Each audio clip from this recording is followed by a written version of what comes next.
Imagine this. You're invited to a royal banquet. The tables are filled with gold and wine. The emperor himself raises a toast to your honor. And just as you take your first sip, the doors lock. Swords are drawn. Everyone you know is about to die. This isn't a movie. It happened. And the men who survived unleashed one of the most terrifying revenge campaigns in history. They were called the Catalan Company, a band of mercenaries so feared. They made kings tremble. But how did they go from honored allies to hunted outlaws who would burn an empire to the ground? Tonight, we tell their story. And I promise, once you hear the first minute, you won't be able to stop. Asterisk. The night before departure, the stillness before the storm, the port of Messina on the island of Sicily was wrapped in a soft golden glow that night. Torches flickered in the wind, casting shaky reflections on the dark water below. The salty breeze carried the scent of tar, wet rope and distant rain. You could hear the sea breathing against the docks, steady and rhythmic, as if it were reminding everyone that the next morning would come no matter what. Roger de Flor stood at the edge of the wharf. He was a tall man with broad shoulders and sunburned skin, the kind that comes from too many years at sea. His long brown hair shifted in the breeze as he kept his arms folded and his gaze fixed far beyond the horizon. No one dared to interrupt him. Behind him, the Catalan soldiers were scattered in small groups, trying to get some rest before the journey east. Some sat on crates playing dice by lantern light. Others leaned against barrels, talking quietly about the lives they had left behind. And then there was Marty. Marty was the kind of old soldier who could make any situation lighter, even on nights like this one.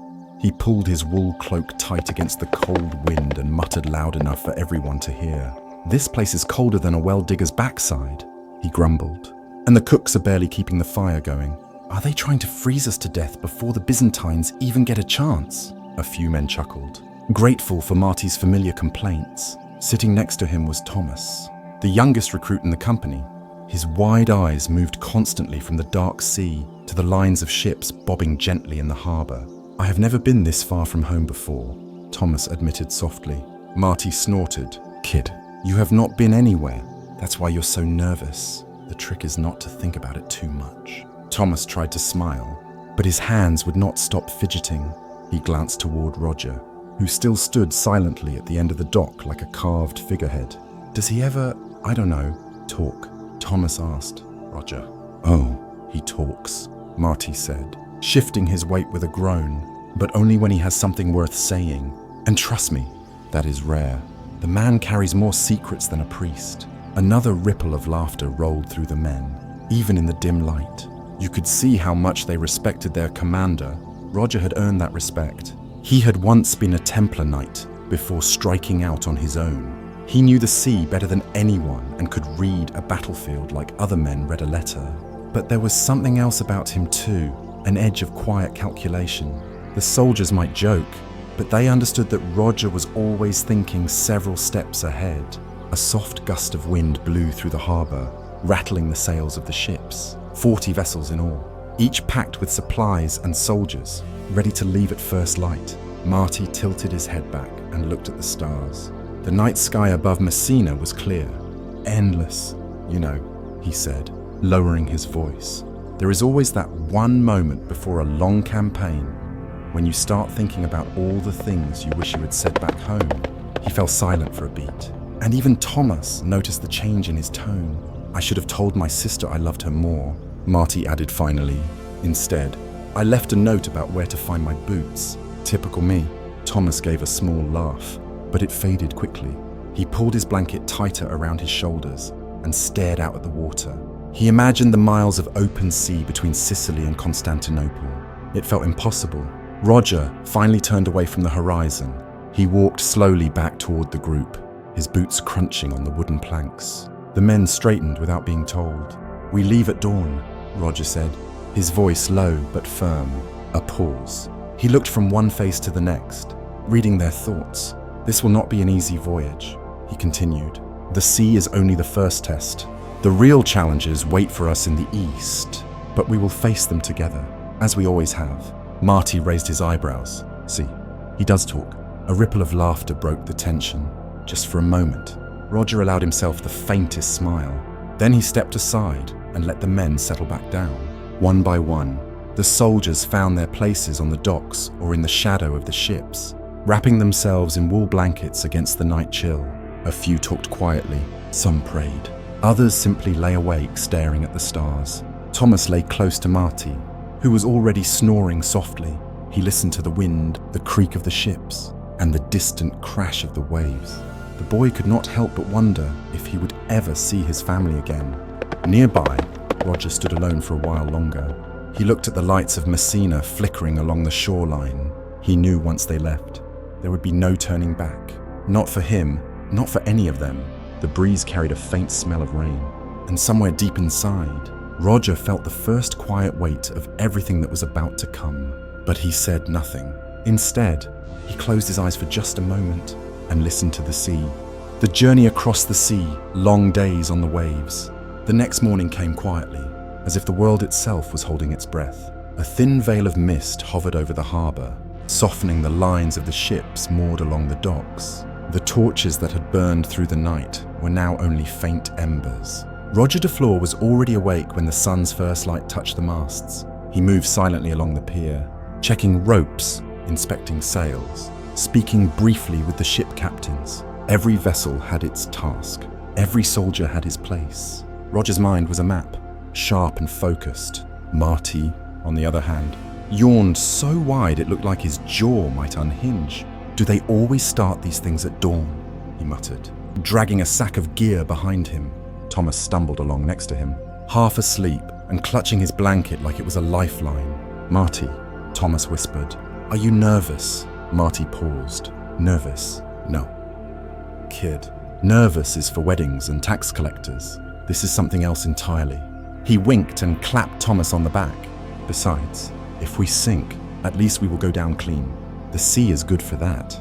Thomas did not find the joke comforting. The soldiers boarded the ships in practiced lines. The creak of gangplanks and the call of sailors filled the air. One by one, the vessels eased away from the docks, their sails billowing in the morning wind. From the deck, Thomas watched Messina grow smaller and smaller until it was just a blur of rooftops and the faint outline of the cathedral spire. He tightened his grip on the rail. "Do not stare at the horizon too long," Marty advised, stepping up beside him. "Makes you seasick faster." "I am already seasick," Thomas admitted. Marty chuckled. "Good. Get it out of the way now. You will thank me later." The first few days at sea passed in a rhythm that felt almost timeless. The soldiers ate, trained, and took turns maintaining watch. Sailors climbed the rigging like shadows, adjusting ropes and sails as the wind shifted. At night, the men gathered on deck under the stars. Some sang Catalan ballads in low voices. Others shared stories of past campaigns. Marty, naturally, was the loudest storyteller. "Did I ever tell you about the time I mistook a goat for a spy?"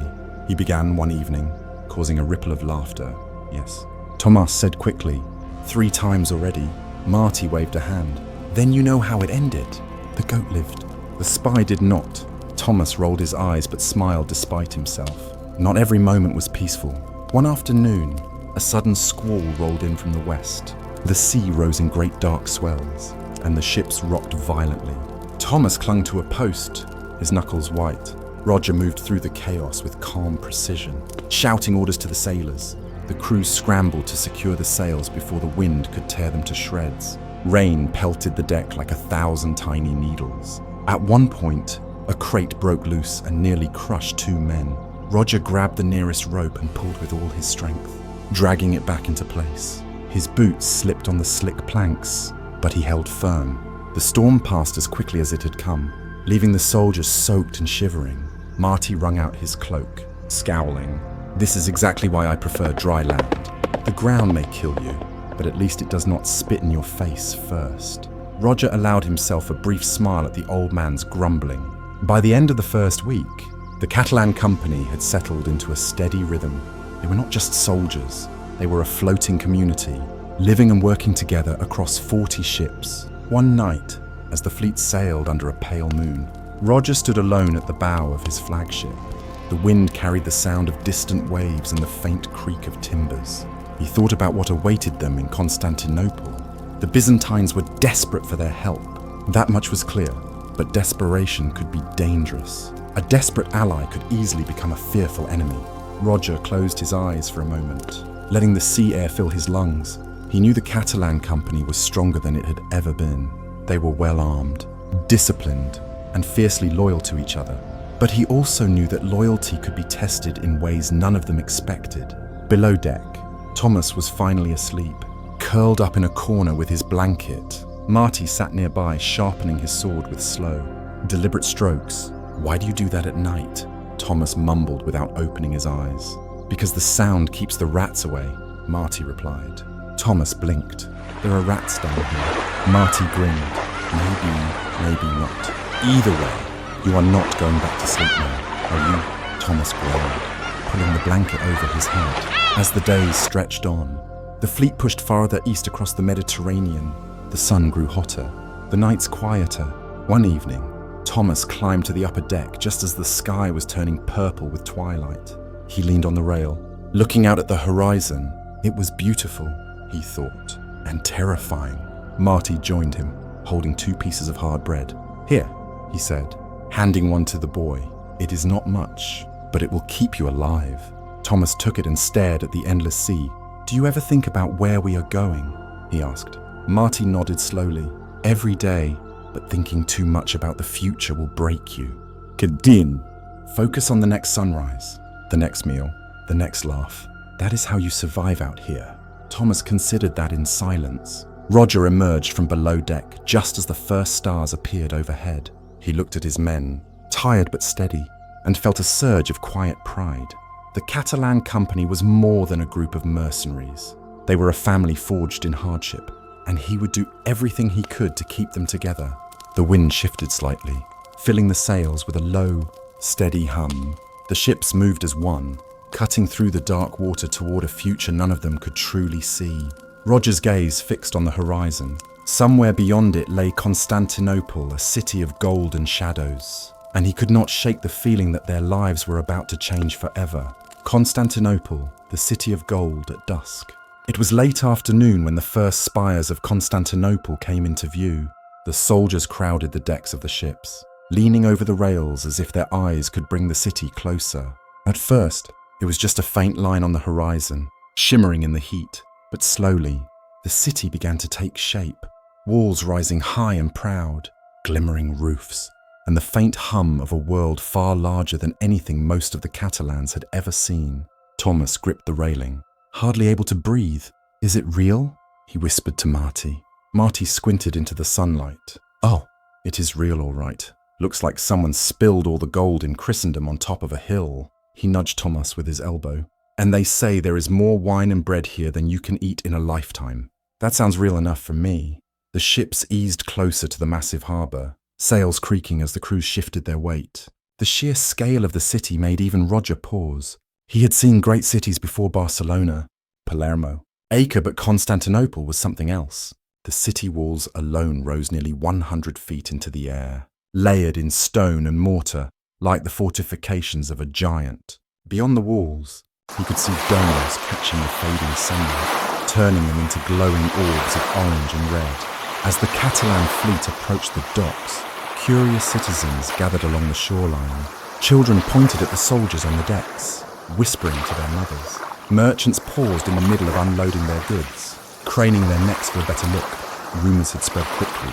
Mercenaries from the west were coming, fierce men who lived by their swords and shared no loyalty but to gold and each other.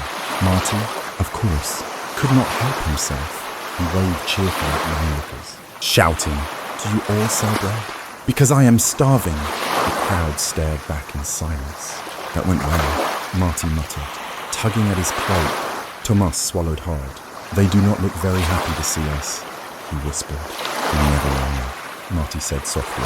On the docks, a line of Byzantine officials waited with stiff posture and carefully neutral expressions. Roger stepped off the gangplank first, his boots landing solidly on the stone pier.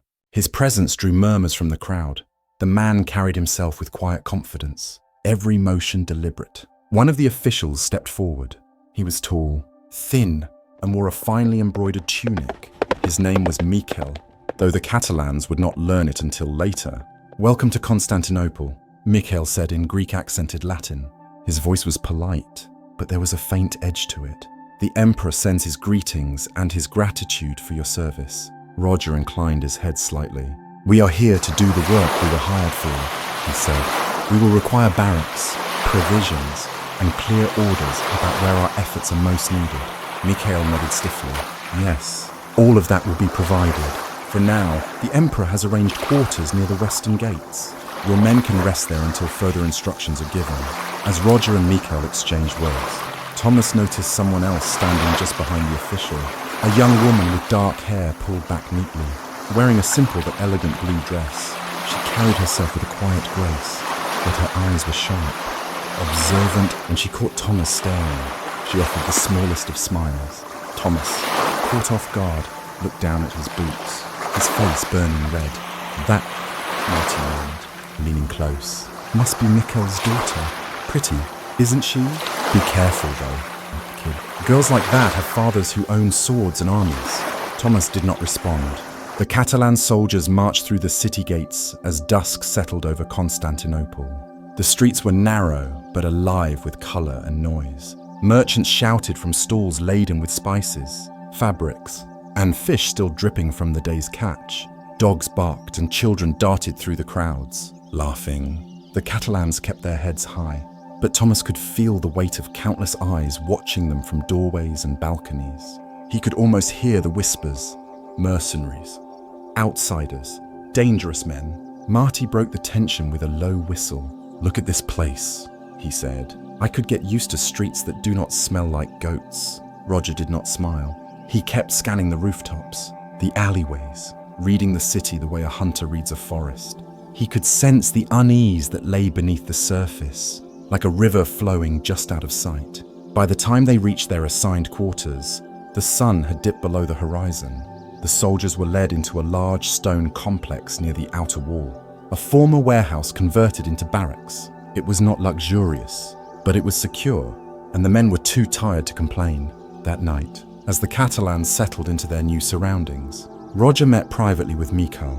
The Byzantine official outlined the situation in Anatolia. Turkish raiders had been seizing towns, cutting off supply routes, and threatening the empire's remaining strongholds. The Catalan Company would be sent to drive them back. Roger listened carefully, asking precise questions about terrain, troop numbers, and enemy tactics. Mikhail answered as best he could, though it was clear he was wary of revealing too much. Meanwhile, Thomas sat outside with Marty, staring up at the stars peeking through the dark sky. The city around them was quiet now, but Thomas could not shake the feeling of being watched. Marty noticed. "Get used to it," he said gently. "We are strangers here, and strangers are always worth watching." Thomas nodded, though the knot in his stomach remained. He looked toward the city walls, towering in the distance, and wondered how long it would be before they were called to march beyond them. And somewhere deep inside, he wondered if they would all return. The first battle trial by fire. The call came sooner than anyone expected. Barely 3 days after arriving in Constantinople, the Catalan Company was ordered to march. Roger de Flor gathered his men in the courtyard of the barracks. The morning was cool, a faint mist rising from the stone pavement. He spoke calmly, but every man could feel the weight in his voice. "We are headed west," Roger said. "A coastal town has been under attack by Turkish raiders for the past 2 weeks. If it falls, the entire region will be open to more attacks. We will not let that happen." Marty leaned toward Thomas and muttered, "We have not even unpacked yet." Thomas swallowed. "Do you think it will be bad?" Marty gave him a look. "Kid, every battle is bad. That is why they call it battle." By mid-morning, the Catalans were on the move. The column stretched for nearly a mile along the dusty road leading out of Constantinople's western gates. Horses clocked steadily on the packed earth, while soldiers marched with shields slung across their backs and crossbows at their sides. The countryside was a mix of rolling hills and low stone farmhouses. Occasionally, they passed villages where frightened peasants peeked out from doorways, clutching children close. The rumors had reached these places too. Turkish raiders moved fast, burning fields and looting everything in sight. Roger rode near the front of the column, his gaze scanning the horizon for any sign of movement. His instincts told him the enemy would not wait politely behind the town's walls. By late afternoon, they reached the edge of a wide valley. The town sat on a low rise at the far end, its stone walls barely more than a thin line against the darkening sky. Smoke curled upward from beyond the walls, a grim sign. Roger called the column to a halt. "We camp here tonight," he announced. "At first light. We move in. Until then, I want scouts out on every approach. No surprises." Marty grumbled as he dropped his pack. "No surprises," he says. "That is like telling a goat not to bleat." Thomas set up his bedroll beside Marty, trying not to show how nervous he was. He had seen dead men before, but the thought of going into a real battle made his stomach twist. "Do you ever get used to it?" Thomas asked quietly. Marty shook his head. "You get used to the smell. You never get used to the rest." The dawn came cold and grey. The Catalan Company formed ranks and began their slow advance toward the besieged town. Roger's voice carried over the clank of armor. Shields up, crossbows ready. "Stay tight and watch your flanks." The Turkish raiders met them halfway across the valley. They came on horseback, shouting war cries, their curved blades flashing in the pale light. Thomas felt his heart hammering in his chest. He raised his crossbow and fired, the string snapping against his glove. A rider tumbled from his saddle, and Thomas froze. Shocked at what he had done. "Do not stop," Marty yelled, shoving another bolt into Thomas's hands. "You can feel bad later. Right now, we fight." The Catalans moved like a machine. Their crossbowmen fired in disciplined volleys, forcing the raiders to scatter. As the enemy tried to regroup, the Catalan infantry surged forward with short swords and round shields. Roger was everywhere at once, directing units, filling gaps, steadying the line when it began to waver. He had a way of making each man feel like the center of the plan, like their survival depended on holding firm just one moment longer. Marty fought close to Thomas, covering the younger soldier when he stumbled. "Keep your feet, kid. The ground will trip you if you let it." "I'm trying," Thomas gasped, swinging his sword clumsily at a raider who got too close. "Good enough," Marty barked, slamming his shield into another attacker. By mid-morning, the battle was over. The Turkish raiders retreated in disarray, leaving the field littered with bodies and broken weapons. The Catalans pushed through the town's gates, driving out the last pockets of resistance. Inside, the townspeople wept with relief, pressing bread and water into the hands of the weary soldiers. Thomas stood in the courtyard, his sword still trembling in his grip. He could barely process what had just happened. There had been no time to think, only to act. Marty approached, wiping sweat and grime from his face. "You did all right," he said gruffly. "Better than I expected." "Honestly," Thomas blinked. I killed someone," Marty sighed. "Yeah, and if you had not, you would be the one lying out there. That is the truth of it. Thomas, you can hate it. You can cry about it later, but for now, you did what you had to do." Roger moved quietly among the men, checking the wounded, speaking with the town's leaders about repairs and supplies. He never lingered in one place for long. When he finally stopped, it was at the town's small church. He stood alone for a moment, gazing at the flickering candles inside. No one knew what he was thinking, and he did not say, that night. The Catalan Company camped inside the town's walls. The people were grateful, but Roger could feel their unease. Mercenaries were dangerous guests. They could save you, but they could also take whatever they pleased. As the men settled down by the fires, Marty found Thomas staring into the flames. The boy's face was pale, his eyes distant. "Here," Marty said, handing him a piece of bread. "Eat. You will feel better." Thomas took it mechanically. "Marty, will it always be like this?" Marty poked at the fire with a stick. "Sometimes worse, sometimes better, but you get through it one day at a time." He leaned back, letting the warmth seep into his bones. "Now get some sleep. Kid, tomorrow we march again." Thomas lay down, but sleep did not come easily. He could still hear the battle in his ears, the clash of steel, the screams, the silence that followed. And as he stared up at the starless sky, he wondered how many more days like this lay ahead. Respected yet feared, the Catalan Company marched back to Constantinople with heads held high. They had driven the raiders away and saved a town that many had believed was lost. The emperor's messengers rode ahead, spreading word of the victory. When the soldiers entered the city gates, the people watched from windows and balconies. Some clapped politely, others simply stared. To the citizens of Constantinople, the Catalans were both saviors and strangers. Marty noticed the way mothers pulled their children closer as they passed. "See that?" he muttered to Thomas. "They cheer for us with one hand and keep a knife ready behind their backs with the other." Thomas frowned. "Why? We just saved them." "Because, kid," Marty said quietly, "mercenaries are like fire, useful, but dangerous. No one wants to get burned." That evening, Roger met with Byzantine officials in the Emperor's audience chamber. The room was large and ornate, its marble columns polished to a mirror shine. Gold mosaics of saints glimmered in the torchlight.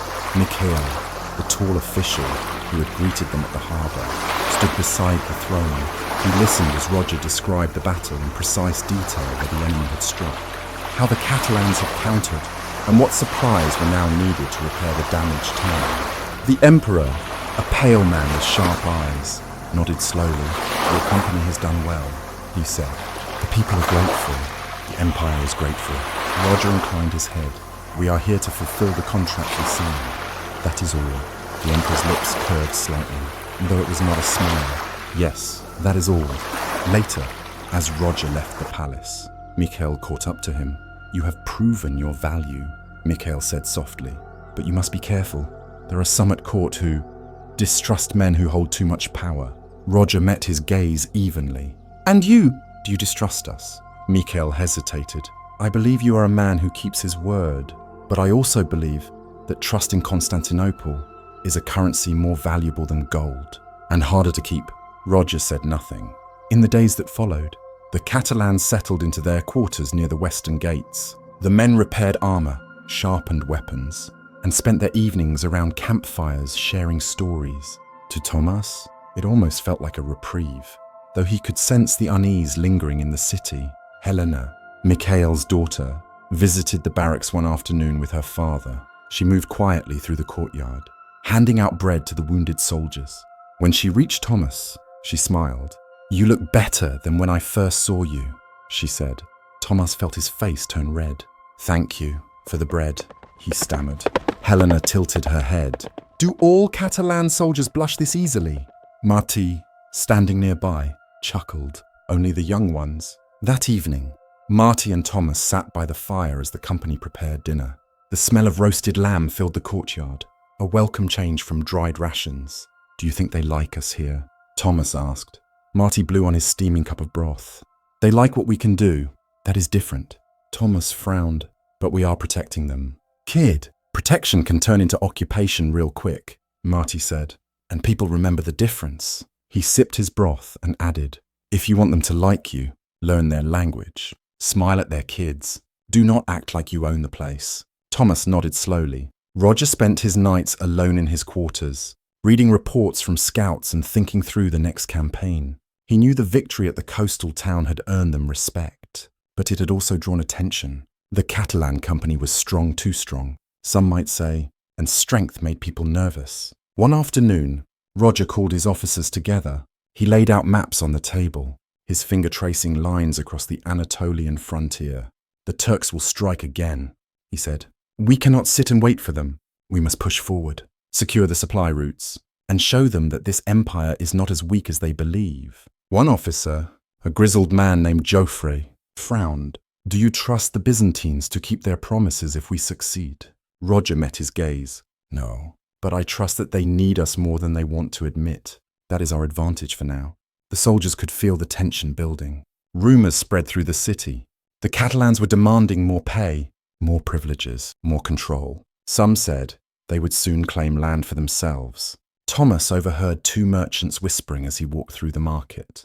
"They fight well," one said, "but what happens when they decide to fight us?" The words lingered in Thomas's mind. That night, Roger walked the perimeter of the barracks. He paused at the western gate, staring out at the distant hills beyond the city walls. He could sense the unease in Constantinople as clearly as he could sense a coming storm at sea.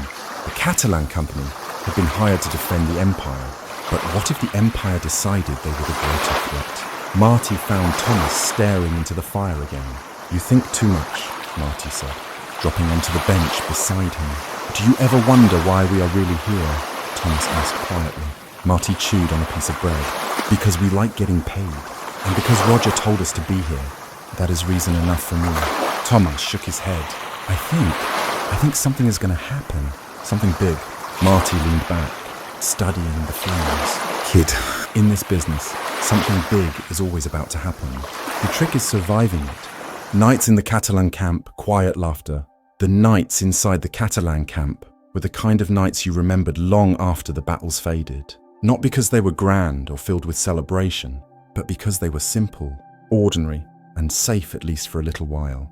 The campfire crackled softly in the courtyard of the barracks. Soldiers sat in small circles, some repairing armor, others carving bits of wood into crude figurines. The smell of stew drifted lazily through the cool night air, thick with garlic and onion. Marty sat cross-legged by the fire, his sword propped up beside him. He was halfway through one of his endless stories, his hands waving dramatically as if he were on a theatre stage. "I swear to you," he said. The goat was smarter than the commander. She knew exactly where the ambush would be. We should have followed her instead of him. The men around him burst into laughter. Thomas sat nearby, trying to hide his smile as he polished his crossbow. He was still learning to keep the weapon oiled properly, and Marty teased him every time it squeaked. "You think that crossbow will fire itself out of pity?" Marty asked. "Because I promise you, kid, it will not." Thomas rolled his eyes but kept working. The Catalan Company was disciplined in the field, but their nights in camp were relaxed, even warm. Roger had built a culture where men looked out for each other, and that bond ran deep. When a soldier had no family to write to, someone else would sit with him and share bread. When a man received news from home, the entire company would celebrate or mourn with him. Helena, Mikhail's daughter, visited the camp that evening with a basket of fresh bread from the market. She moved quietly between the men, offering loaves and small smiles. Most of the Catalans were polite, but a few could not resist showing off. "Do you see how clean my boots are, Lady Helena?" one young soldier said, holding up a shining pair. "Cleanest in the company." Helena laughed softly. "Clean boots are good, but I think kindness matters more." The men went quiet for a moment, unsure how to respond to that. When Helena reached Thomas, she handed him a warm loaf. "You are getting better with that crossbow," she said, nodding toward the weapon in his lap. Thomas fumbled the bread, embarrassed. I'm trying." "You should," Helena said with a small smile. "Because if you miss, Marty will never let you hear the end of it." Marty grinned. "Finally, someone understands me." Helena smiled at Marty too, though there was a seriousness in her eyes. She had grown up in Constantinople. She knew how quickly public opinion could shift, how quickly allies could become enemies. "Be careful," she said quietly to Thomas as she turned away. "This city, it has a way of swallowing people whole." Later that night, the soldiers gathered closer to the fire. Someone brought out a battered mandolin, and soon the soft strum of strings filled the air. A few men sang old Catalan songs, their voices low and steady, the melodies carrying far into the dark. Thomas leaned back against a crate, closing his eyes. For a brief moment, the world felt normal. He could almost forget the battles, the blood, the whispers in the market. Marty nudged him. "Do not get too comfortable. Kid, quiet nights like this never last." Thomas opened one eye. "Do you have to ruin everything?" Marty grinned. "Yes, it is my job." Roger stood at the edge of the camp, watching his men from a distance. He saw the laughter, the singing, the small pockets of peace. It reminded him of other nights, other camps, men who had long since vanished into the earth. Mikhail approached from the shadows, his expression unreadable. "Your men seem happy," he said softly. Roger nodded. "They are strong because they trust each other. That is how we survive." Mikhail studied him for a moment. "You know the court does not see it that way," he said. "To them, a strong company is a dangerous company." Roger's jaw tightened. "If they think we are a threat, perhaps they should treat us as allies instead of tools." "That is not how Constantinople works," Mikhail replied. He gave a slight bow and disappeared back into the night. As the fire burned lower, the camp grew quiet. Most of the men had drifted off to their bedrolls. The mandolin was silent. Thomas lay awake, staring at the faint glow of the embers. He could hear Marty snoring a few feet away. Somehow, that familiar sound was comforting, but Helena's warning echoed in his mind. This city has a way of swallowing people whole. He pulled his blanket tighter and tried to convince himself she was wrong. Roger remained awake longer than anyone. He walked the perimeter of the camp slowly, boots crunching on the gravel, his thoughts heavy. He knew Nickel was right about the court. The Catalan Company was becoming a force that could not easily be controlled, and that made the Byzantines nervous. Roger stopped at the western wall, staring out at the dark hills. Somewhere beyond them, Turkish raiders were regrouping, and here inside the city, distrust was growing. It was only a matter of time before one of those threats boiled over. But for now, the camp was still, and Roger allowed himself one deep breath. One moment of quiet before the storm returned. The sudden ambush, the orders came at dawn. Roger de Flore's scouts had reported movement in the hills to the north. Small groups of Turkish raiders had been spotted near one of the supply roads leading out of Constantinople. Roger wasted no time. He called for a patrol of 50 men to investigate, a force large enough to handle trouble, but small enough to move quickly. Marty and Thomas were among those selected.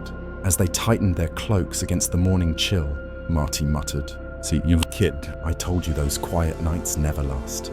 Thomas tried to laugh, but it came out thin. The patrol set off at first light, the rising sun painting the fields gold and red. The road was narrow, bordered by tall grass that whispered in the wind.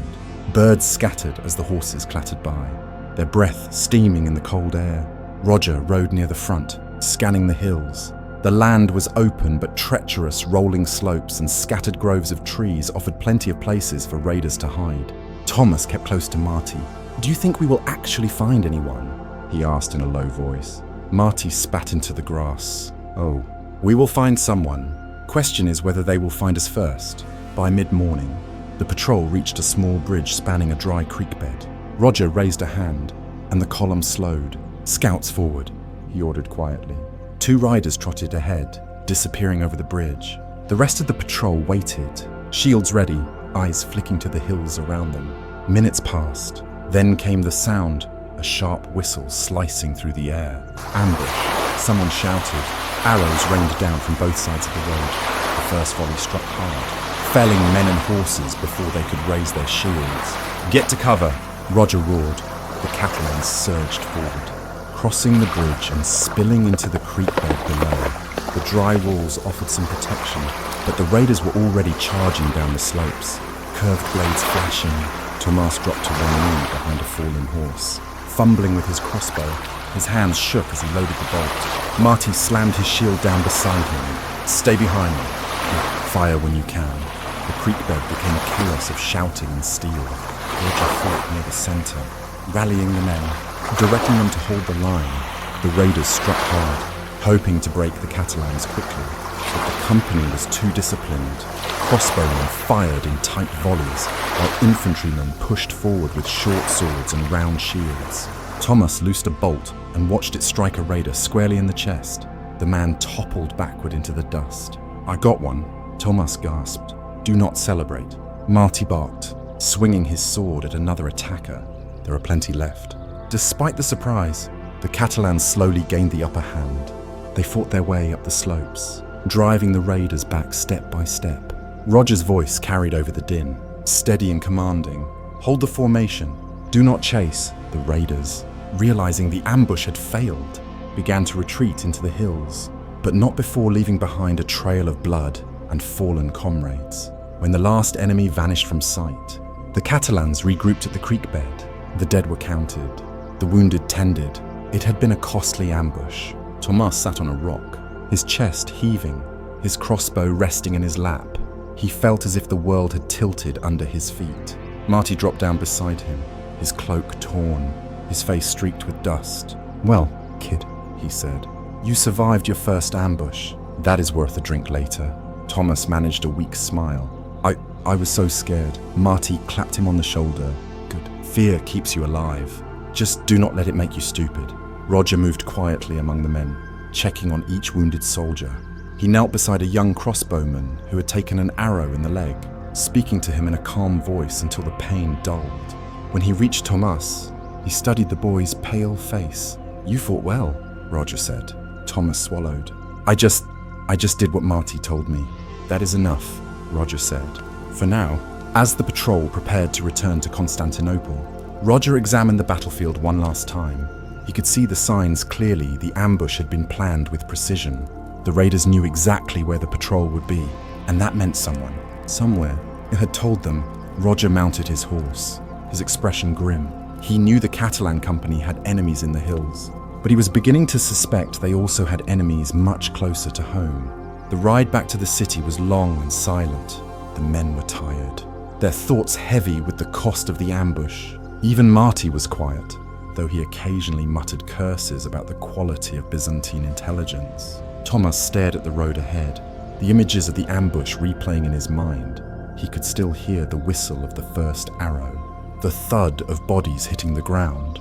When they reached the city gates, the citizens looked on from the walls. Some offered cautious cheers, but Thomas barely noticed. All he could think was how close they had all come to never seeing those gates again.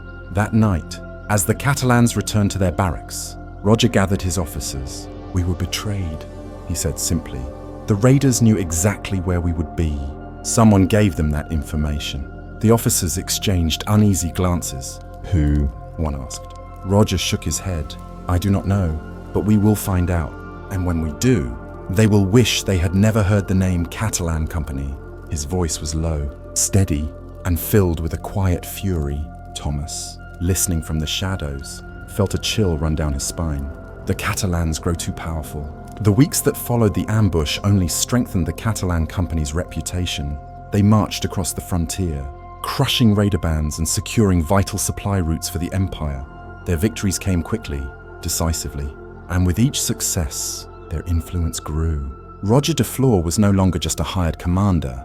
He'd become the de facto ruler of the territories they reclaimed, overseeing garrisons, collecting tribute, and even mediating disputes among local lords. To some Byzantines, this was proof of his competence. To others, it was proof of his ambition. Back in Constantinople, whispers began to circulate through the palace corridors. The Catalans were too independent, too disciplined, too wealthy. Marty noticed the change in the city's atmosphere almost immediately. The merchants who had once greeted the Catalans with cautious smiles now avoided eye contact. The nobles invited fewer officers to their banquets. "They are scared of us," Marty said one evening as he and Thomas walked through the market. "Scared men do stupid things." Thomas frowned. "But we are helping them. Why would they be scared?" "Because, kid," Marty said quietly, "power is like wine. Too much of it makes people nervous. And Roger has more than they like." Roger himself was aware of the unease. He spent his nights poring over maps, studying troop deployments, weighing the growing tension between his company and the Byzantine court. Mikhail visited him one evening in his quarters. The official's face was drawn, his expression guarded. "You are winning battles the Empire could not," Mikhail said. "You are restoring lands we thought were lost. But do you realize how that makes you look?" To the Emperor, to the generals, Roger looked up from the map, like someone doing the job they hired me to do. "Like someone building a kingdom within a kingdom," Mikhail said softly. "You have become too strong, Roger, and the court does not forgive men who grow too strong."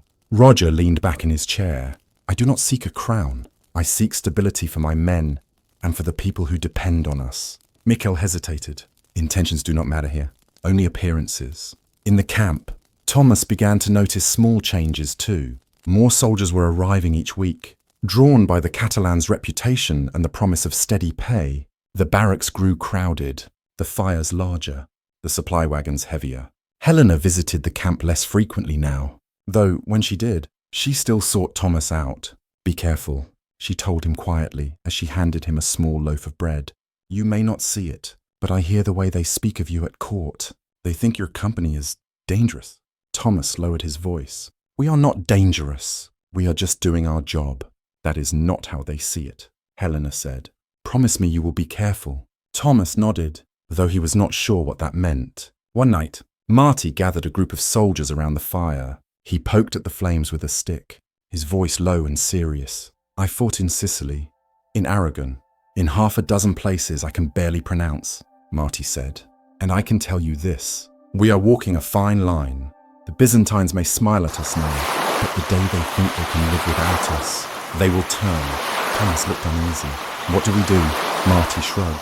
"We stay loyal to Roger. We keep each other alive. And we watch for the knife in the dark." Roger met privately with his officers a few days later. The room was quiet, the air heavy with tension. "We are no longer just a company," Roger said. his eyes scanning the faces around the table. We hold forts, towns, entire provinces. The Empire needs us more than ever. But that makes us vulnerable. They may decide to remove us, rather than rely on us. One officer, Joffrey, leaned forward. Do you suggest we strike first? No, Roger said firmly. We continue to do our job. We protect the territories, we keep the roads open, and we avoid unnecessary conflict with the court. But we prepare for the day they come for us. The officers nodded grimly. That evening, Thomas and Marty sat by the fire, the glow of the flames flickering on their faces. Marty, Thomas said, do you ever think about going home? Marty laughed, though there was no real humor in it. Home, kid. This is home now. These men, this fire, the boots on my feet and the sword in my hand. That is all I have left. Thomas looked down at the dirt. I still dream about my mother's kitchen, about the smell of bread baking. Marty's voice softened. Hold on to that, kiddie. It is good to remember what you are fighting for. Just do not let it break you when you cannot go back.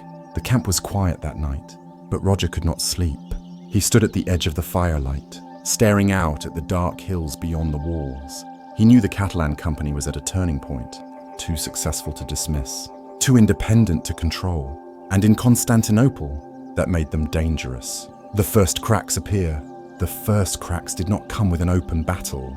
They came with whispers, and whispers in Constantinople had a way of turning into storms. At first, it was small things, supply caravans arriving late, payments from the court delayed without explanation. Then came rumors that some Catalan officers had been seen at secret meetings with Byzantine nobles. Roger dismissed them at first, but when a shipment of weapons disappeared from a garrison near the frontier, he could no longer ignore the signs. The Catalan Company was being tested from the inside. Marty was the one who stumbled across the first piece of evidence. He had been sent with Thomas and a few men to escort a wagon train to a nearby town. The road was quiet until they reached a fork where the trail split in two directions. That wagon's too light, Marty muttered as he climbed onto the driver's seat. He lifted the tarp, expecting to see crates of food and weapons. Instead, the crates were empty. Someone already picked it clean, Marty growled, and they wanted us to deliver nothing but air. Thomas looked around nervously. Who would do that? The Turks. Marty shook his head. No, this is closer to home. Someone wants us to look weak. That night, Roger called his officers into a council meeting. The tension in the room was palpable, each man aware of the growing mistrust. We have a traitor among us, Roger said flatly. I do not know who yet, but someone is feeding information and supplies to the enemy, or worse. To the court, Joffrey, the grizzled veteran, slammed his fist onto the table. We should start questioning men now. Put pressure on them until someone talks. Roger shook his head. We will not tear ourselves apart from the inside. That is exactly what they want. We will investigate quietly, and when we find the one responsible, we will make an example of them. Thomas found himself assigned to Marty for the investigation. Marty had a nose for trouble, and Thomas was learning to follow his lead. They spent the next week shadowing merchants and couriers, asking casual questions in taverns, keeping their ears open for anything suspicious. One evening, as they passed a wine shop near the western gates, Marty stopped suddenly. Wait, he whispered. Do you hear that? Thomas strained his ears. Two men were arguing in a back room, their voices muffled but heated. Marty pushed the door open just enough to see a familiar face, a Catalan quartermaster named Steve, one of the men responsible for tracking supplies. He was handing a sealed packet to a cloaked figure. Marty's eyes narrowed. That is it, he whispered. We have him. The chase through the market was chaotic. Esteve bolted as soon as he saw Marty and Thomas, knocking over baskets of fruit and shouting for the crowd to move. Thomas sprinted after him, his heart pounding. Do not lose him, Marty shouted. They finally cornered Esteve near the city wall, where the street narrowed to a dead end. Do not make this worse, Marty warned, drawing his sword. Esteve glared at them, sweat dripping down his face. You do not understand, he spat. The court will turn on us. I am just trying to survive. By selling us out, Marty snapped. We keep each other alive. That is the only way this works. Esteve lunged suddenly, but Thomas tackled him before he could escape. They dragged him back to camp in silence. Roger's face was like stone when he saw the packet Esteve had been carrying. Inside were troop movements, supply schedules, even details about Roger's own travels. "You have betrayed every man in this company," Roger said quietly, as Steve's voice cracked. "If I had not, they would have killed me." Roger stepped forward, his eyes burning with restrained fury. "Then you should have come to me." "We face threats together. Alone, we die." He turned to his officers. "Do what must be done." The execution took place at dawn. The company assembled in the courtyard, the morning air cold and still. Steve stood at the center, his hands bound, his head bowed. Thomas tried not to watch, but Marty put a firm hand on his shoulder. "You need to see this," Marty said quietly. "This is what betrayal costs." The arrow struck true, and Steve crumpled without a sound. For a long moment, no one spoke. Then Roger addressed the men. "We cannot afford division," he said. "The Byzantines will exploit any weakness they find. We must be stronger than that. We must stand as one." But Thomas could feel the change in the camp. The men were united, yes, but now they were also afraid. The laughter around the fires was quieter, the conversation shorter. Even Marty seemed more watchful than usual. His jokes edged with unease. "They are trying to break us," Marty said one night as he sharpened his sword. "And if we are not careful, it will work." Thomas stared into the fire, thinking of a Steve. He could not shake the image from his mind. He wondered if the cracks in the company would stop here, or if this was only the beginning. In the distance, Constantinople glittered under the moonlight, the palace spires reaching high above the city walls. Roger stood at the edge of the camp, staring at that distant glow. He could feel the weight of the Empire's eyes on him, and he knew the storm was only getting closer. The clash with the Alan cavalry. The tension in Constantinople grew thicker with every passing week. The Catalans had survived betrayal from within, but that only made the court more wary of them. Roger de Flor could feel it every time he entered the Emperor's hall. The sidelong glances, the whispers that stopped when he approached. Then came the order that changed everything. The Catalan Company was to patrol the Gallows Valley, a strategic corridor near the imperial fortresses. But they would not patrol alone. They would ride with the Alan cavalry, the Emperor's elite guard. Marty was the first to voice what everyone was thinking. "This is not a patrol," he muttered as the orders were read aloud. "This is a test. Or a trap." Thomas looked uneasy. "The Alans are loyal to the Emperor." "Right," Marty snorted. "Loyal, sure, but they do not like us. And they are not the kind of men you want watching your back when things get ugly." The two forces met outside the city walls the next morning. The Alans were easy to spot, tall, broad-shouldered riders with chainmail glinting in the sunlight and long spears balanced in their hands. Their horses were massive beasts, trained for war and as disciplined as their riders. The Catalans formed up opposite them, a smaller but no less hardened group. Roger rode forward to meet the Alan commander, a man named Arsenios with a cold smile and sharp eyes. "We will take the lead," Arsenios said curtly. Roger studied him for a long moment. "We will ride side by side," he said evenly. Arsenios' smile thinned. "As you wish." The patrol began in silence. The two forces riding parallel through the valley. The trail wound between steep hills and scattered trees. The perfect place for an ambush. Marty leaned toward Thomas. "Watch their eyes," he whispered. "They are not looking for raiders. They are watching us." Thomas kept his gaze forward, but his grip on the reins tightened. By midday, the column reached a narrow stretch of road where the cliffs pressed close on either side. The Alans began to ride faster, forcing the Catalans toward the rear. Roger held up a hand. "Hold formation," he called. But then it happened. One of the Alan officers wheeled his horse around and blocked the Catalans' path. Another moved up from behind, cutting them off. Marty swore under his breath. "This is it," he muttered. "They are going to make a move." Arsenios rode forward, his spear angled slightly toward Roger. "This valley belongs to the Emperor's men," he said quietly. "You and your company will ride behind us. From now on, you follow our orders." Roger met his gaze without flinching. "We are not here to serve you, Arsenios. We are here to fight a common enemy. If you want a war with us, you will regret it." The Alan commander sneered. "You are mercenaries.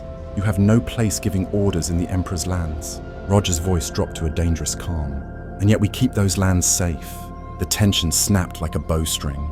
An Alan cavalryman lunged forward, trying to grab a Catalan officer by the arm. The officer shoved him back. Swords were drawn. "Hold the line," Roger shouted, but it was too late. The valley erupted into chaos. The Alans had the advantage in numbers and mounted power, but the Catalans were disciplined and fast. Crossbowmen fired from behind the infantry line, picking off riders before they could charge. Marty fought near Thomas, his shield raised against the thunder of hooves. "Stay low," he yelled as an Alan spear glanced off his helmet. Thomas fired a bolt at a rider closing in from the left. The man toppled from his saddle, the horse bolting into the trees. "I got him," Thomas shouted. "Do not celebrate yet," Marty barked, swinging his sword at another attacker. Roger cut through the fray like a force of nature. He knew the Alans wanted to break the Catalans' cohesion, so he kept the men tight, shields overlapping, crossbows reloading in practiced rhythm. When the Alan cavalry tried to circle behind, Roger signaled for a sudden counterattack. The Catalans surged forward, driving the riders back with brutal efficiency. By the time the dust settled, the valley was littered with fallen men and horses. The Alans had been shattered. Arsenio's lay among the wounded, his spear broken, his expression twisted with rage and disbelief. Roger stood over him, his sword lowered but ready. "This did not have to happen," Roger said quietly. Arsenio spat blood. "You will pay for this." "Perhaps," Roger said, "but not today." The Catalans withdrew from the valley, carrying their wounded. The surviving Alans limped away in the opposite direction. Their hatred for the Catalans now burned into something far more dangerous. As they made camp that night, Thomas could not stop shaking. "We were supposed to be allies," he said. "Why did they attack us?" Marty sat heavily by the fire. "Because we embarrassed them. Because they fear us." "Take your pick, kid. It does not matter.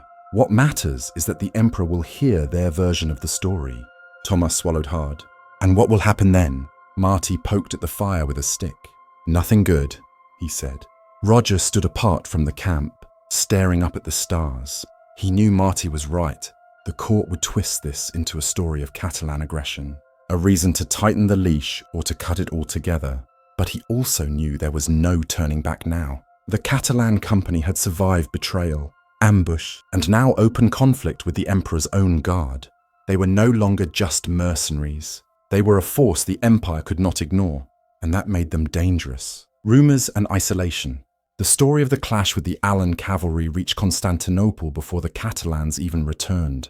By the time Roger and his men rode through the city gates, the whispers had already taken shape into accusations. They killed imperial guards. Some said they defied the Emperor's orders. Others claimed the truth hardly mattered anymore.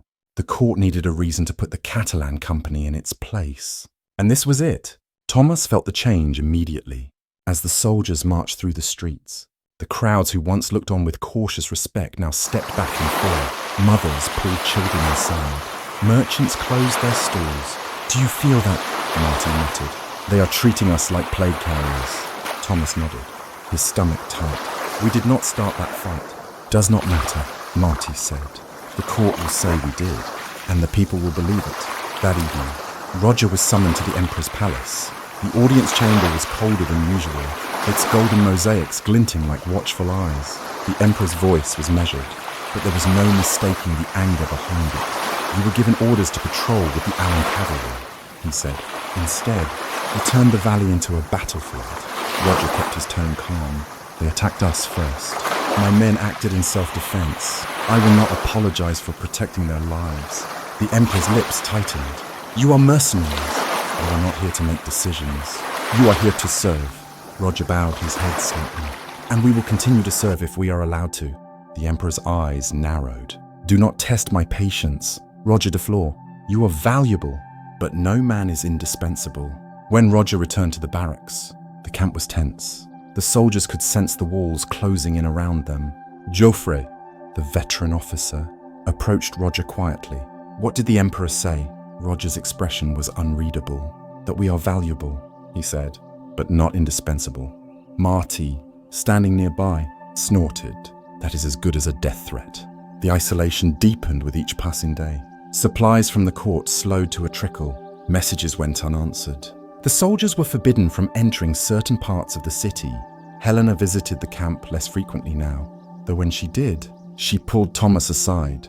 "Things are worse than you realize," she whispered. "The court is saying you are plotting to take over the Empire. They are calling you traitors." Thomas shook his head. That is not true. I know. Helena said, but truth does not matter here. You have become the enemy they need. One night, as the company gathered around the fire, Marty tried to lighten the mood with one of his stories. Remember the time we got lost in the mountains of Aragon? He said. We were so hungry we almost roasted Joffrey's boots. They smelled better than anything we had eaten in a week. The men laughed, but it was a thin laughter, brittle as dry wood. Everyone could feel the tension in the air. Thomas leaned closer to Marty. What happens if they really do turn on us? Marty's voice was low. Then we do what we always do. Kid. We survive. Roger met privately with his officers that same night. He laid out a plan to move more of the company's supplies outside the city, into smaller outposts along the frontier. If they try to cut us off completely, we will not be trapped, Roger said. We need to be ready to move at a moment's notice. Joffrey frowned. You think they would dare attack us inside Constantinople? Roger's gaze was steady. I think they are desperate enough to do anything. Helena came to see Thomas one final time before she left the city for her family's estate in the countryside. Her face was pale, her eyes shadowed. I do not know if I will see you again, she said softly.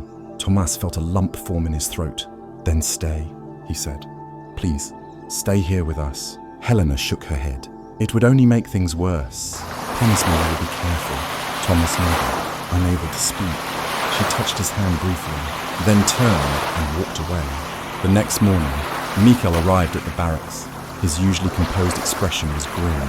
They are planning something, he warned Roger. I do not know the details yet, but the court has decided you are too dangerous. They will not rest until you are gone. Roger looked at him sharply. Do you mean expelled or destroyed? Mikhail hesitated. I do not know, but you must be ready. Roger clasped the man's arm. You have risked much to warn me. Thank you. Do not thank me, Mikhail said. Just keep your men alive. That night, Roger walked the perimeter of the camp alone. The city was quiet, but he could feel the storm gathering just beyond the walls.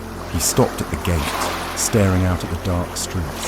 He knew they could not stay in Constantinople forever. The court would not allow it, but leaving would mean abandoning the foothold they had worked so hard to secure. And Roger was not ready to give it up. The strange banquet. The invitation arrived with imperial seals and flowery words. Roger de Fleur and his officers were summoned to a grand banquet at the palace, a celebration in their honor. Marty read the parchment twice, then snorted. A banquet. After weeks of cutting our supplies and treating us like criminals, this smells worse than goat stew left in the sun. Thomas shifted uneasily. Do you think it is a trap? Marty gave him a sharp look. Kid, if it is not a trap, I will eat my boots. Roger called a council to decide whether to attend. The officers gathered around the table, the flickering torchlight casting long shadows on the walls. Joffrey slammed his fist on the map. We should refuse. They want to lure us into the palace where we will be surrounded and helpless. Roger studied the invitation in silence. If we refuse, we confirm their fears. They will see it as open defiance. Then what? Marty asked. We walk straight into their arms and hope they serve good wine before the stabbing starts. Roger looked around the room, his expression calm but resolute. We will attend, all of us. If they plan to move against us, better to know now than wait for them to strike on their terms. The day of the banquet was warm and bright, but the Catalans felt a chill as they approached the palace gates. The marble steps gleamed in the afternoon light, guarded by lines of imperial soldiers in polished armor. Thomas walked close to Marty, his stomach in knots. Do you think they will let us leave after? Marty kept his voice low. Kid, do not ask questions you do not want answered. Inside, the palace was a vision of opulence. Golden chandeliers glowed overhead, casting light on silk-draped tables laden with roasted meats, fruits, and goblets of red wine. The musicians played softly in the corner, the melodies strangely cheerful. The Emperor himself greeted Roger at the entrance to the banquet hall. His smile was thin, his eyes sharp. Welcome, Roger de Fleur, he said. It is time we put the past behind us. Roger inclined his head politely. We are here as your guests. Your Majesty, as the Catalans took their seats, Thomas noticed the room was full of imperial guards. They stood along the walls, motionless, their hands resting on the hilts of their swords. Do you see that? He whispered to Marty. I see it, Marty muttered. Eat slowly, kid. No sense dying on an empty stomach. The feast began with toast after toast. Wine flowed freely, though Roger sipped sparingly. He watched the emperor carefully, noting every glance, every whispered exchange between courtiers. Thomas tried to eat, but his nerves kept him from tasting anything. Every clang of a goblet made him jump. Marty leaned over and whispered, "If they kill us here, at least we will be remembered for dying in style." Thomas did not laugh. Then came the moment that silenced the hall. A servant entered carrying a small chest, which he placed before the emperor. The emperor opened it slowly, revealing a pile of gold coins and a letter sealed with the Catalan crest. "Evidence," the emperor said coldly. "Proof that Roger de Flor has been plotting against the empire, buying loyalty with stolen imperial funds." Roger rose to his feet. "That is a lie," he said evenly. "Those coins were taken from Turkish raiders during the last campaign. We used them to pay our men." The emperor's voice grew harder. "You are not above imperial law. You will answer for your crimes." The room erupted into motion. The imperial guards drew their swords, stepping forward to surround the Catalans. Marty cursed under his breath, pushing back his chair. "I told you this would happen." Thomas's heart pounded as he reached for his dagger. "What do we do?" "Stay close," Marty hissed. "And pray." Roger raised a hand, signaling his men to hold. "We are not your enemies," he said, his voice carrying over the clamor. "But if you draw blood here, there will be no going back." The emperor's expression was ice. "Then so be it." He gave a single nod. The first blow came from the guards. The banquet hall became a battlefield in an instant. Tables crashed to the floor, plates and goblets scattering like shards of glass. The Catalans fought desperately, but they were outnumbered 3-1. Thomas slashed wildly at a guard, barely deflecting a sword strike aimed at his chest. Marty grabbed a chair and swung it like a weapon, knocking 2 men to the ground. "Stay with me," he shouted to Thomas. "I'm trying." Thomas gasped. Roger fought his way toward the emperor, cutting down anyone who tried to stop him, but the guards closed in from all sides. He could see his officers falling one by one, overwhelmed by sheer numbers. And then the blade came, a flash of steel from behind. Roger turned too late. The sword drove deep into his back. He staggered forward, blood filling his lungs, his vision blurring. But even as he fell, he did not cry out. The Catalans who survived the initial assault were dragged from the hall in chains. Thomas and Marty were among them, bruised and bloodied. Thomas twisted to look back at Roger's lifeless body lying on the marble floor.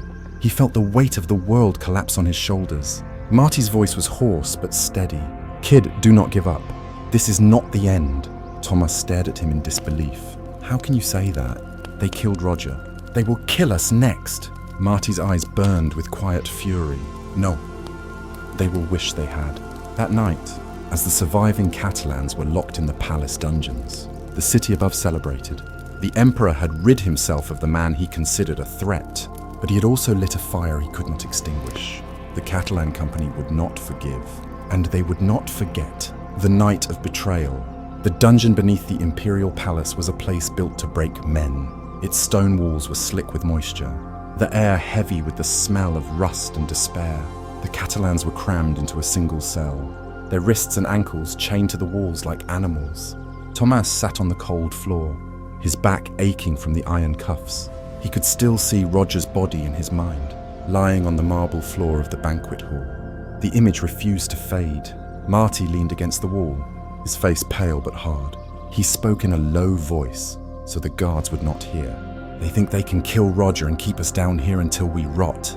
They are wrong." Thomas turned to him, his voice barely a whisper. "How? We are chained like dogs. We cannot even move." Marty gave a grim smile. "You will see. The Catalan Company is not finished. Not yet."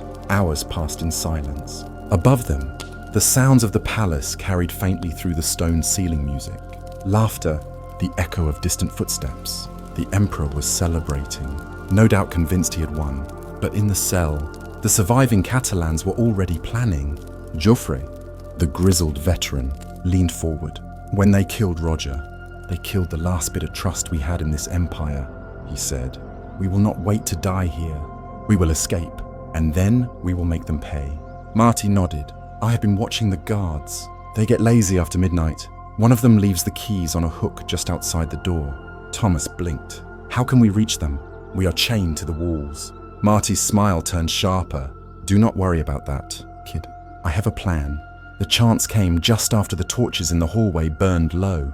The guard on duty was half asleep in his chair, his head nodding forward. Marty waited until the man was snoring softly before motioning to Thomas. Slide as far as you can, Marty whispered. Hook the ring with your chain. Thomas hesitated. What if he wakes up? Then we are all dead, Marty said. So be quiet. Thomas stretched his arm until the chain cut into his wrist. The tip of the iron cuff barely brushed the ring holding the keys. He tried again and again. Sweat dripped down his face. Finally, the ring tipped. The keys clattered to the floor. Thomas froze, holding his breath. The guard stirred, grumbled, then settled back into his chair. Marty grinned. Good work. Kid, now bring them here. It took precious minutes. But one by one, the Catalans freed themselves from the chains. The sound of the locks clicking open was like music in the silence. Geoffrey picked up a broken chain and wrapped it around his fist. It is not much, but it will do for now. He growled. Marty nodded toward the hallway. We get out of here, find weapons, and then we show them what happens when you betray us. The first guard never saw them coming. Marty's chain struck him across the head with a sickening crack. The man crumpled without a sound. The Catalans moved like shadows through the corridors, taking down guards quickly and silently. By the time the alarm was raised, they had already armed themselves with swords from the armory. Thomas gripped the hilt of a blade that felt far too heavy in his hands, but he did not hesitate. They reached the palace gates just as the bells began to toll. Dozens of Imperial soldiers were rushing toward them. Drawn by the alarm, Marty raised his sword. No turning back now. The Catalans charged. The clash in the palace courtyard was brutal. The Catalans fought with the fury of men who had nothing left to lose. Every blow was driven by rage, every strike a vow for Roger's death. Thomas stayed close to Marty, blocking a spear thrust before countering with a desperate swing. Blood sprayed across the stones. Slick underfoot, Geoffrey fought like a man possessed, his chain-wrapped fists smashing through helmets and shields alike. Break the gate, he roared. Get to the city! The Catalans forced their way out of the palace, cutting down the last line of guards at the gates. They spilled into the streets of Constantinople, their numbers battered but unbroken. The city slept on, unaware of the storm that had just been unleashed. Marty wiped the blood from his face and looked at the men around him. We are not done, he said. We will gather every Catalan still loyal, and then we will burn this empire to the ground if we have to. Thomas stared at the distant lights of the palace, his heart pounding. He had never felt so afraid, or so certain. They will come for us, he said quietly. Marty nodded. Let them, we will be ready. That night, the Catalans vanished into the alleys and abandoned warehouses of the city. They knew the empire would hunt them, but they also knew Constantinople's streets as well as any thief. And as the first rays of dawn touched the city's golden spires, the Catalan Company prepared for the only thing left to them, revenge. The burning path. The streets of Constantinople were still quiet when the Catalans began to move. They had slipped away from the palace dungeons with nothing but swords and the fire of vengeance in their chests. And now they would strike back. Marty gathered Thomas and the others in an abandoned warehouse near the docks. The place smelled of salt and rotting fish, but it was hidden. And for now, that was enough. We will not stay in this city, Marty said, his voice low but steady. They will search every alley and house for us. We move south tonight, gather every Catalan garrison we can, and then we decide how to answer the Emperor's betrayal. Geoffrey crossed his arms, his face grim. Answer. We do not answer. We burn. We have allies in the countryside who will fight with us. We hit their roads, their farms, their fortresses. We make them feel the fear they gave us. Thomas swallowed hard. Do we have enough men? Marty's eyes hardened. We will. Every Catalan who hears what happened at the palace will join us. Roger's death will not be forgotten. By nightfall, the Catalans were moving in small groups through the back streets, avoiding the city watch. They reached the southern gate just as a cart full of hay was being let through. Marty and Geoffrey slipped coins into the guard's hands, enough to distract him while the Catalans slipped into the darkness beyond the walls. The countryside stretched wide and silent under the stars.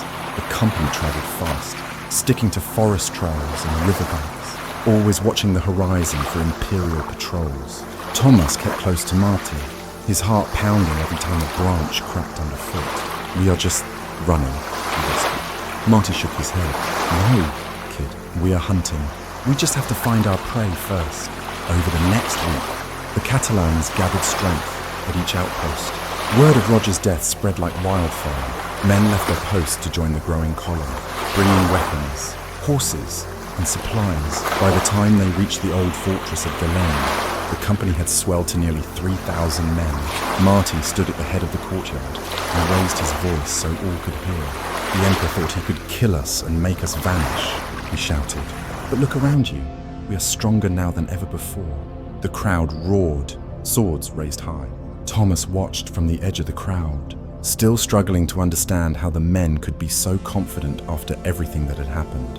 Marty stepped down from the stone steps and clapped him on the shoulder. "You will get used to it," Marty said. "We have all lost friends, but anger keeps us moving. And when we move together, there is nothing we cannot do." Thomas looked at the men around him, scarred, weathered, eyes burning with purpose, and believed him. The Catalan Company began its campaign of fire and steel. The first target was a wealthy estate belonging to one of the Emperor's most loyal advisors. The Catalans swept through the gates like a storm, cutting down the guards and setting the manor ablaze. The flames lit the night sky, a message for all who could see it. The Catalans had not been destroyed.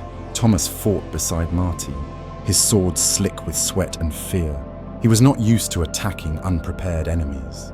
But Marty's words rang in his ears. "They betrayed us first, kid. Do not hesitate." The raid spread across the countryside.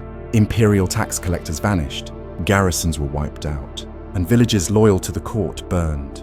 The Emperor sent troops to crush the Catalans, but they moved too fast, striking and vanishing before the Imperial armies could catch them. Joffre's voice carried through every campfire council. "We will make the Empire bleed until they regret ever crossing us." But Marty was more measured. "We hit their pride first," he said. "That is why the court is furious. They are losing face, and men like that fear shame more than death." One evening, as the Catalans camped in a ruined village, Thomas approached Marty quietly. "Marty," he said, "what if we go too far? What if we are becoming the very thing they said we were?" Marty poked at the fire with a stick. "Kid, we did not start this. But if we stop now, we are dead men walking. Sometimes survival means becoming the wolf they fear." Thomas sat in silence, unsure whether that answer comforted him or terrified him. By the second month of the campaign, the Catalans had carved a path of destruction through the heart of Imperial territory. The Emperor's armies were too slow to stop them, and his advisors argued bitterly about how to respond. Some urged negotiation, others demanded total war, but none of them understood the Catalans as Roger had, and none of them could predict where the next blow would fall. One night, Marty and Thomas stood on a hill overlooking the distant lights of a fortified town. The town's walls gleamed in the moonlight, and Thomas could see the silhouettes of guards pacing along the parapets. "Do we attack?" Thomas asked quietly. Marty shook his head. "Not yet. We make them sweat first. Fear is a weapon, kid, sometimes sharper than any sword." Thomas nodded slowly, the lesson sinking in, as the Catalans prepared for the next strike. Marty gathered the men around the fire. "We are not just fighting for revenge," he said. "We are fighting to show the world that no one can break us. They killed Roger thinking they could end the Catalan Company, but we are still here, and we will keep fighting until the Empire itself remembers why it should fear our name." The men cheered, their voices carrying across the night, and Thomas, for the first time since the banquet, felt something more than fear. He felt the spark of resolve. But far away in Constantinople, the Emperor's advisors were working on a plan of their own. If the Catalans could not be crushed by force, perhaps they could be undone by betrayal once again. And this time, the trap would be even deadlier. The Empire strikes back. The Catalans had made the Empire bleed, but in Constantinople, the Emperor and his advisors were not idle, while the Catalans moved like fire through the countryside. The court was building a counterattack, a trap designed to end the mercenaries once and for all. In the great audience chamber, maps were unrolled, and voices echoed beneath the high-vaulted ceilings. "They are growing stronger every day," one general warned. "They must be lured into open battle where our numbers can crush them." "And how do you propose we do that?" Another asked bitterly. They strike and vanish. They will not give us the fight we want. A thin, sharp-faced advisor leaned forward. Then we give them what they want, gold. Vengeance, a target too tempting to resist. We bait the wolf, then close the trap. The Emperor's eyes glinted. Make it happen. Far from the city, the Catalans were celebrating another victory when the rumors began to reach them. A caravan heavy with imperial gold was said to be traveling north, lightly guarded, bound for the fortress at Asterion. Joffre slammed his fist on the table. We take it, he growled. With that gold, we can feed the company for months and hire more men. Marty frowned. It is too convenient. They know we are listening. What if it is a trap? Thomas looked from one to the other. But if it is true, we cannot ignore it. We need that gold. Marty sighed. That is the problem, kid. Traps always look like opportunities. Roger's death still burned in every Catalan heart, and the promise of striking a blow at the Empire was irresistible. By the next morning, the company was on the march. The roads leading to Asterion were narrow and winding, hemmed in by dense forest. Marty rode near Tomas, scanning the tree line constantly. Stay sharp, he murmured. This feels wrong. Thomas gripped his crossbow tighter. Do you think they are waiting for us? Marty did not answer.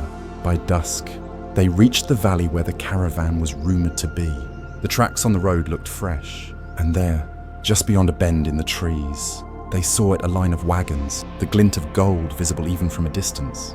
Joffre's voice was thick with greed. Move in, quickly. Before they know we are here, Marty's instinct screamed at him, but the men were already surging forward. The first volley of arrows came from both sides of the valley. Dozens of Catalans fell before they could raise their shields. Ambush, Marty roared, shields up. Find cover. Imperial soldiers poured from the trees, cutting off the retreat.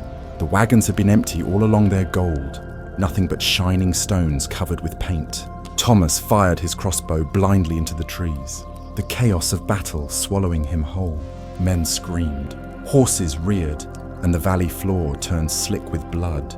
Marty fought like a man possessed, dragging Thomas behind a fallen wagon as arrows rained down. Stay low, he shouted, swinging his sword at an advancing soldier. We are surrounded, Thomas gasped. I noticed, Marty snapped, his blade flashing again and again. Joffre rallied the remaining officers, forcing the Catalans into a tight formation. Break through their lines, he bellowed. Do not let them box us in. The battle raged until the moon rose high above the valley.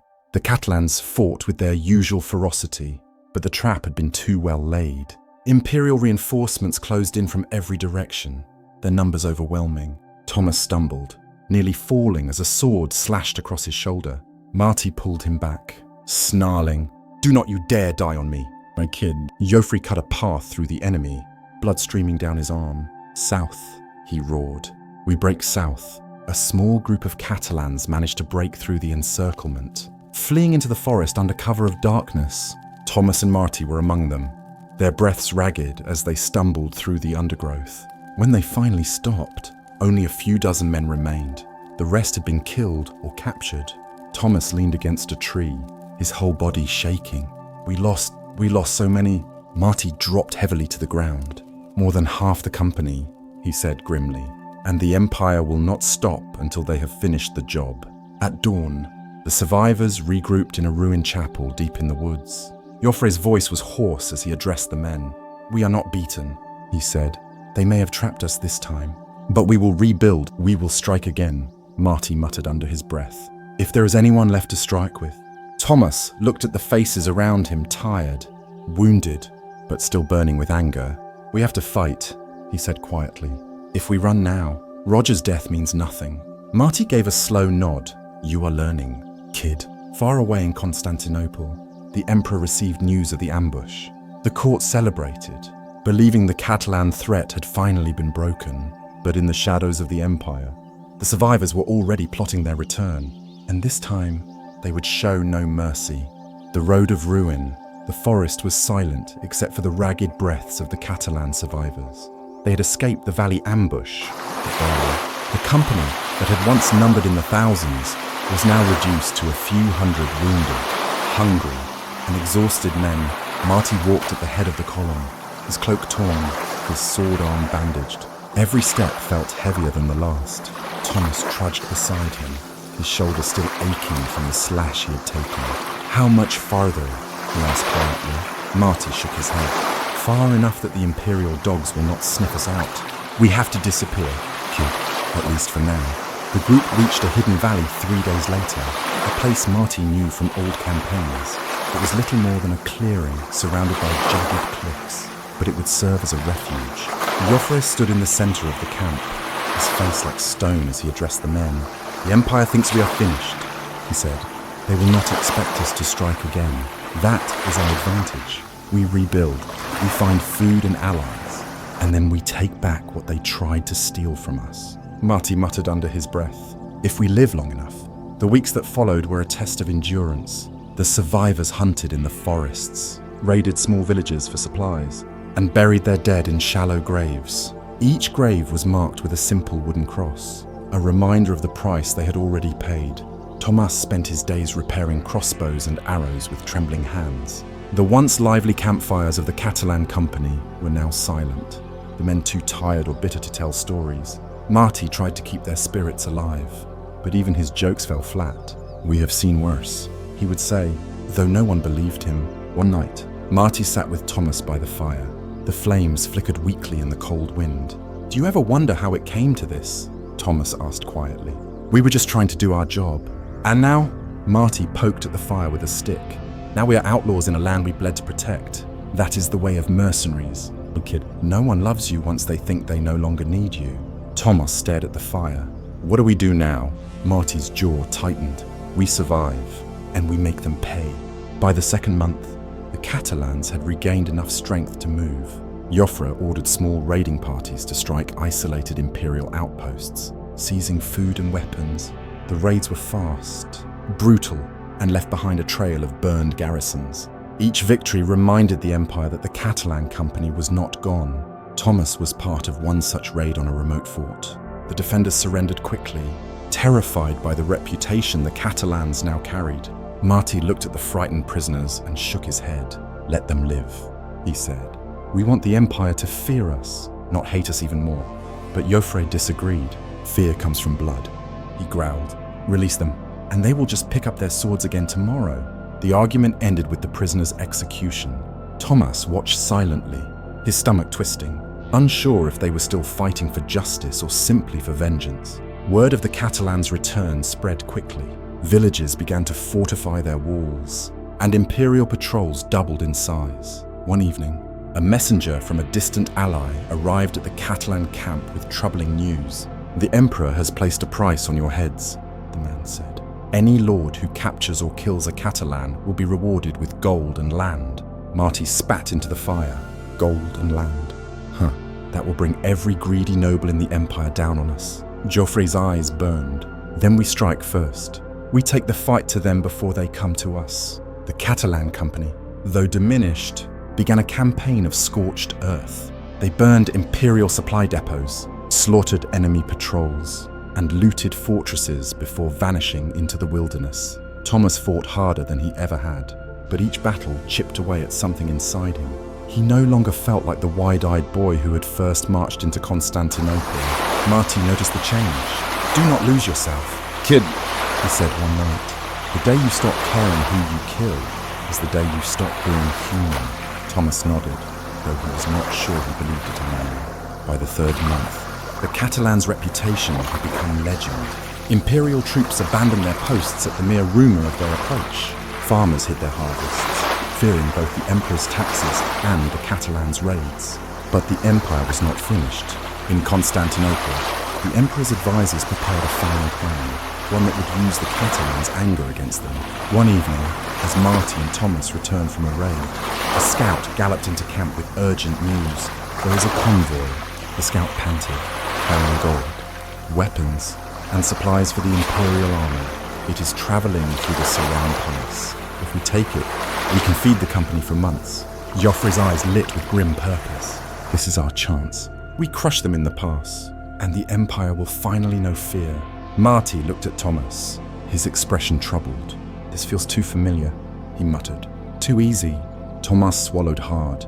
"Do we take the risk, Marty stared at the men around the fire, their eyes burning with hunger and desperation. "Yes," he said finally, "because we do not have a choice." And so, the Catalan Company prepared for one last gamble. They would ride for the Serane Pass at dawn, unaware that the Empire's deadliest trap was already waiting for them. The Serane Pass. Dawn came cold and grey as the Catalan Company rode toward the Serane Pass. The narrow mountain road wound like a snake between sheer cliffs, its shadowed corners hiding whatever dangers might lie ahead. Marty rode near Thomas, his eyes scanning the ridges above. "I do not like this," he muttered. "Too many places for an ambush." Thomas tightened his grip on the reins. "Then why are we here?" "Because hunger makes men gamble," Marty said grimly. The column advanced slowly, their boots and hooves echoing against the stone walls. Joffre rode at the front, barking orders to keep the formation tight. "The convoy will be here," he said, his voice carrying back through the line. "We hit them fast. Take the supplies and get out before the Imperial dogs can react." But as the hours dragged on and no convoy appeared, unease began to ripple through the ranks. Marty's hand never left the hilt of his sword. "This is wrong," he muttered. "They should have been here by now." Then came the sound, a single horn blast from the cliffs above. It echoed like thunder through the pass. Thomas jerked his head up. What was that? Marty did not answer. He already knew. Arrows rained down from the ridges, cutting through the Catalan ranks like a scythe. Dozens of men fell before they could raise their shields. "Ambush," Joffre roared. "Shields up. Hold the line."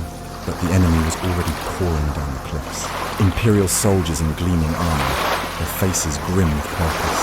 The Catalans scrambled to form a defensive circle, but the terrain worked against them. The narrow road left little room to maneuver, and the Imperial troops had sealed both ends of the pass. Marty shoved Thomas behind a fallen wagon. "Stay low. Do not you dare get yourself killed." "I will not," Thomas shouted, though fear threatened to choke him. The fighting was chaos. Blades clashed, men screamed, and the mountain air filled with the stench of blood. The Catalans fought with desperation, but they were hopelessly outnumbered. Thomas fired bolt after bolt from his crossbow, his hands shaking so badly he could barely reload. Marty fought like a man possessed, cutting through soldiers with furious strength. But for every enemy they felled, two more appeared. Joffre tried to rally the company with a charge toward the southern exit, but the Imperials were ready. A wall of spears stopped the Catalans cold. Joffre fell with a sword through his chest, his last breath a curse against the Empire. Marty saw him fall and knew the battle was lost. "Pull back," he shouted. "Break through or die here." But there was nowhere to run. Thomas tripped as an arrow grazed his leg, sending him sprawling. A soldier loomed over him, sword raised high. Before the blade could fall, Marty barreled into the man, driving his sword through the soldier's chest. "Get up, kid," Marty snarled, yanking Thomas to his feet. "This is not over." But even Marty's voice sounded hollow. By midday, the Catalan Company was shattered. The survivors were driven into a corner of the pass, their backs against the cliffs. An Imperial officer stepped forward, his voice carrying over the carnage. "Surrender, and you may live. Resist, and you will die where you stand." Marty wiped the blood from his face, his sword trembling in his hand. "We do not surrender," he growled. The officer's expression hardened. "Then so be it." The final charge was brutal. The Catalans fought like lions. Knowing this would be their last stand, Thomas stayed at Marty's side, his crossbow empty, swinging a short sword with exhausted desperation. The Imperials cut through their ranks with relentless force. Men who had survived years of battle fell one by one, their bodies piling against the cliff walls. Marty took a spear to the side but refused to fall. "Keep moving," he shouted at Thomas. "Do not stop. Do not." The next blow drove him to his knees. Thomas turned, horror flooding his face. "Marty, go." Marty gasped, blood on his lips. "Get out of here, kid. You have to survive." Thomas shook his head, tears streaming down his face. "I'm not leaving you. You have to," Marty whispered. "Live. Tell them what they did to us." A soldier swung at Thomas, and Marty used the last of his strength to shove the boy out of the way. The blade struck Marty full in the chest. He collapsed with a final, ragged breath. Thomas screamed, but strong hands seized him, dragging him away. He struggled until he was beaten into submission. the world going black around him. When Thomas awoke, he was bound among a handful of survivors. The rest of the Catalan Company was gone, their bodies left in the pass as a warning. The imperial officer stood before the prisoners, his voice cold. "You will be taken back to Constantinople. Your fate will be decided by the emperor himself." Thomas lowered his head, numb with grief. Marty was gone. Joffrey was gone. The Catalan Company was no more. But deep inside, a spark still burned. This was not the end. The quiet aftermath. The journey back to Constantinople was a blur. Thomas sat bound in the back of a wagon with the other survivors, the wheels creaking beneath them, every bump in the road driving the ropes deeper into his wrists. He barely saw the countryside they passed. The world had shrunk to the hollow ache in his chest. Marty was gone. Joffrey was gone. The Catalan Company, once a brotherhood of thousands, had been reduced to a handful of battered, broken men. When they finally reached the city, the streets were lined with silent onlookers. The citizens of Constantinople stared as the prisoners were led through the gates, their faces a mix of fear and curiosity. Thomas felt their eyes on him, but could not meet their gaze. He could still hear Marty's voice in his head. "Liv, tell them what they did to us." The prisoners were thrown into the same palace dungeons from which they had once escaped. The walls were as damp and cold as Thomas remembered. But this time there was no plan, no hope of rescue. Days passed in silence. The guards brought food and water, but little else. One night, Thomas heard a voice in the darkness. "You are Thomas?" "Yes, Marty's boy." Thomas looked up to see one of the older survivors studying him. "Yes," he whispered. The man nodded slowly. "He believed in you. Do not let that be for nothing." When the summons finally came, Thomas and the others were marched into the emperor's audience chamber.